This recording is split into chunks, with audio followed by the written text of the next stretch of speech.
Peter Pan. One night, from the window of Wendy's room flew in a boy. "Who are you?" "I'm Peter Pan. I've come to see you from a dreamland called Neverland. Let's go on an adventure together." Wendy's young brothers, John and Michael, were very delighted to hear the word adventure. Neverland? How can we get there? "We'll fly in the air. The powder from the wings of the fairy Tinkerbell will enable you to fly in the air. Sprinkle the powder over you." Wow! It's true! It's amazing! To get to Neverland, turn the second corner and fly straight to the end. They flew up so high that the houses below them looked like small toys. As they flew, many nights passed and many mornings came. Suddenly, Peter shouted, "Look, that's Neverland. And that black ship is a pirate ship. And that man standing there is Captain Hook, a terrible man. Captain Hook's arm was bit off by a crocodile before. It swallowed Hook's arm along with his clock. That's why Captain Hook is so afraid of that crocodile. He turns pale and runs away whenever it comes near him, making that tick-tock sound. Isn't it funny?" On the island, children were waiting for Peter to come back. Welcome back, Peter! Oh, who is she? The children gathered around Peter as he said to them, "This is Wendy. She'll be our mother." Under the ground was Peter's house. It was small, but warm and cozy. After the children played a lot and got tired, Wendy tucked them into bed and told them bedtime stories. During the day, they explored the lake and the forest. The pirate was always watching them from the ship. That was because Captain Hook was waiting for a chance to capture the children. One day, Wendy said, "I miss my mom and dad. I want to go home." Hearing this, Peter got sulky and said, "Oh, really? If you want to leave, have it your way." Then Peter flew away.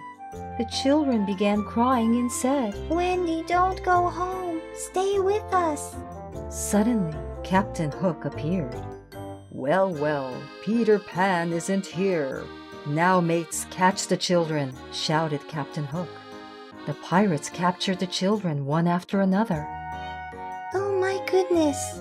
All the children were captured by the pirates. Tinkerbell informed Peter with great haste. "Really? All right. I'll turn myself into a crocodile and frighten Hook," said Peter Pan. Tick-tock, tick-tock. Peter imitated the clock sound and jumped into the ocean and began swimming. "Ha ha ha! You kids will soon sink to the bottom of the sea," said Captain Hook. He was in high spirits, watching the children with their hands tied behind their backs. He then heard an odd sound. Tick-tock, tick-tock. "Oh no, a crocodile!" Captain Hook hid himself in a hurry. The children looked into the sea with fear. There came not a crocodile, but Peter Pan up onto the ship. Peter helped the children out one after another, of course, including precious Wendy. "Darn, it's not a crocodile, but you, Peter Pan." Captain Hook got very upset and sprang upon Peter Pan. A great battle began on the ship. Peter was quick and swung his sword. Swish! Captain Hook stepped away, but lost his balance. Oh no!